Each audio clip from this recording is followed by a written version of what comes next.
राधे राधे दोस्तों, मेरे चैनल में आप सभी का स्वागत है। आज मैं आप लोगों को नई ब्लॉग और नई जानकारी लेकर के आई हूँ कि हम सभी को घर कम खर्च में कैसे चलाना चाहिए और हमारी जितनी भी बहनें हैं, गृहिणी हैं, महिलाएं हैं, उनके लिए शायद थोड़ा ये वीडियो हेल्पफुल होगा। और चैनल पे पहली बार आए हैं तो प्लीज़ चैनल को सब्सक्राइब भी कर लीजिए, लाइक करिए और कमेंट करके ज़रूर बताइए कि आप कहाँ से वीडियो को देख रहे हैं। देखिए, बात अगर हम घर की जाए तो हमारा जो इनकम होता है, हम मिडिल क्लास की जो फैमिली होती है, हम सभी को बहुत कुछ आर्थिक स्थिति से फेस करना पड़ता है।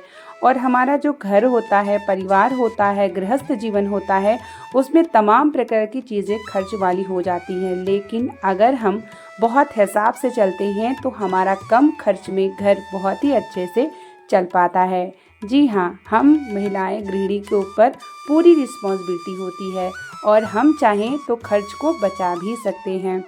जैसे कि अगर हम हर महीने का जो भी सामान लेके आते हैं, हमें एक बार में ही लेके आना चाहिए। जैसे मैं भी ऐसे ही करती हूँ, एक बार में सामान लेके रख लेती हूँ, उसके बाद मुझे बार बार मंगाने की ज़रूरत नहीं पड़ती।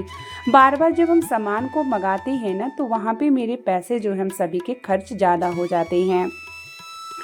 और हमें ना कोशिश करना चाहिए कि घर का बना हुआ खाना खाना चाहिए और साथ ही अपने बच्चों को भी खिलाना चाहिए।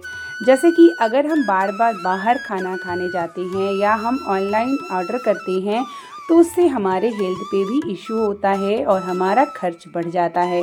आप अपने घर में बहुत सारी चीज़ें अच्छे अच्छे बना सकते हैं और हेल्दी भी होता है, और आपके बच्चे या आपके घर के लोग घर का खाना एंजॉय करते हैं। बाद में अगर क्या होता है ना कि अगर हम बार बार कोई चीज़ बाहर की खाते हैं ना, तो उसकी आदत बन जाती है और फिर हम चाह के भी नहीं रोक पाते और वहाँ हमारे महीने का खर्च जो है ना वो बढ़ जाता है।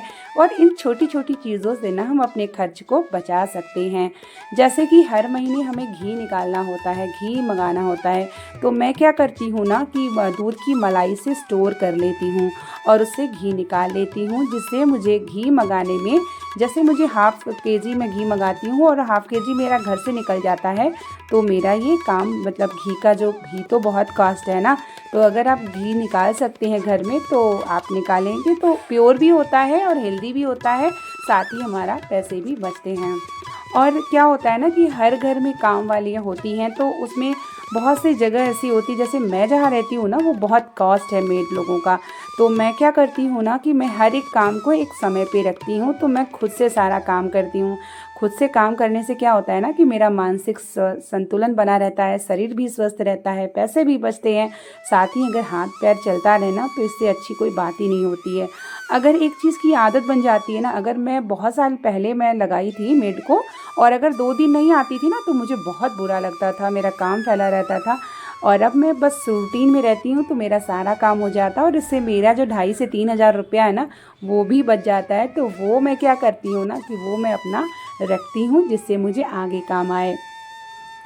और हमें क्या बचना चाहिए, बहुत ज़्यादा खर्च में हमें ये भी बचना चाहिए कि आप ये कोशिश करिए कि हफ्ते में एक बार वेजिटेबल्स लाइए, एक बार आप फ्रूट्स ला के रख लीजिए, जिससे आपको बार बार लाना ना पड़े। बार बार चीज़ें जब हम कोई चीज़ खरीदते हैं ना, तो उसमें हमारे पैसे ज़्यादा खर्च हो जाते हैं, तो इसलिए हमें इस बात का ध्यान रखना चाहिए। और जैसे बहुत सारे बॉक्सेस होते हैं जो खाली होते हैं और हम फेंक देते हैं, तो उसे भी हम यूटिलाइज़ कर सकते हैं अपने किचन रैक में, जैसे किचन स्पून रखने के लिए, स्पैचुला रखने के लिए। तो इस तरीके से छोटी छोटी चीज़ों से हम पैसे को बचा सकते हैं। और जैसे कि हम गृहस्थ में अपना हर महीने की ग्रॉसरी सामान, यानी जो भी सामान लेके आते हैं, हमें उतना ही लाना चाहिए। बहुत ज़्यादा चीज़ें इधर उधर की नहीं खरीदनी चाहिए जो हम इस्तेमाल ही ना करें, और उसमें हमारा पैसा इन्वेस्टमेंट हो जाता है। तो यहाँ पर देखिए, मैंने मलाई तैयार करके मक्खन तैयार कर लिया है, और जो मलाई वाले बर्तन है ना, उसे थोड़ा ज़्यादा मुझे मलना पड़ता है क्योंकि वो ऑयली हो जाता है ना, तो इसलिए मुझे छुड़ाना पड़ता है। तो क्या होता है ना कि हम महिलाएं अगर अपना बजट, जैसे आपके हस्बैंड की इनकम कितनी है, आप उस हिसाब से अपने इनकम को बनाइए। जैसे अगर आपके हस्बैंड की इनकम जितनी भी हो, आप गृहस्थ जीवन में आप अपने महीने की खर्च को एक डिवाइड कर लीजिए कि आपको महीने का खर्च इतना करना है, सब्जी के लिए इतना लाना है, फ्रूट्स के लिए लाना है, मिल्क के लिए ऐसे लाना है। तो आप क्या करेंगे ना कि आपको उससे पता चल जाएगा कि आपका आइडिया हो जाएगा कि आपका खर्च कितना हो रहा है और उसमें से आप बचाना चाहें तो बचा सकते हैं। बहुत सारे मैं घरों में देखती हूँ, मैं यहाँ भी देखती हूँ कि हमेशा जो है कोई ना कोई ये लोग डिलीवरी से मंगा के खाना जो बाहर से आता है वो मेरा पैसा ज़्यादा खर्च होता है। क्या होता है कि उससे आप बाहर का सब मंगाते हैं, वो हेल्दी भी नहीं होता और पैसे ज़्यादा खर्च हो जाते हैं। तो वो हमारे लिए सेविंग क्या होगा कि एक हेल्थ इश्यूज़ भी नहीं आएगी, क्योंकि अगर आप बाहर का ज़्यादा खाते हैं ना तो अक्सर डॉक्टर लोग आप देखिए कि जब कोई हेल्थ इशू होती है ना तो वो पहले बोलते हैं कि बाहर का खाना बंद कर दीजिए, है ना, बोलते हैं ना। तो इसलिए बाहर का खाना खाएंगे ना, अरे आपका बर्थडे है या एनिवर्सरी है या कभी कोई फैमिली टुगेदर्स है तो आप खाइए, ऐसा नहीं है।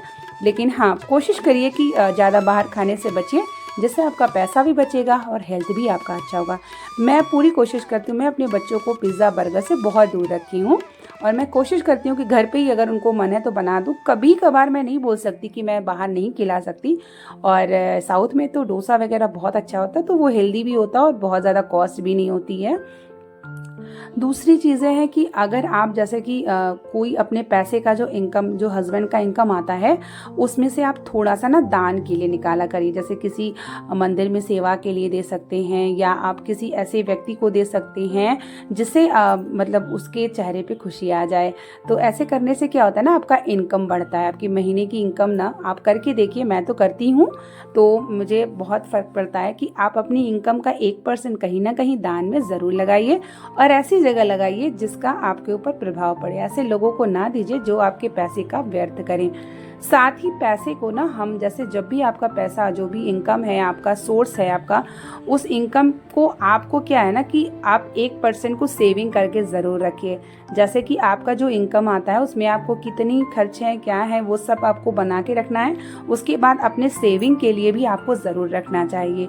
जितना आप सेविंग थोड़ा भी करते हैं ना, तो कहते नहीं बूंद बूंद घड़ा भरता है, तो बूंद बूंद अगर आप रखते हैं ना तो कभी ऐसी परिस्थितियां आ जाती हैं जब हमें पैसे की ज़रूरत पड़ती है तो वो पैसे हमारे पास बहुत काम देते हैं। और ये ना हम महिलाएं ही कर सकते हैं।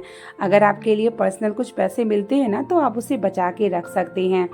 जैसे कि बहुत सारे पुराने कपड़े इधर उधर के होते हैं ना, तो उन्हें हमें क्या करना चाहिए कि जैसे कि ऐसे लोगों को दे दीजिए जो गद्दे बना करके यूज़ कर सके। हमें इधर उधर भी नहीं फेंकना चाहिए।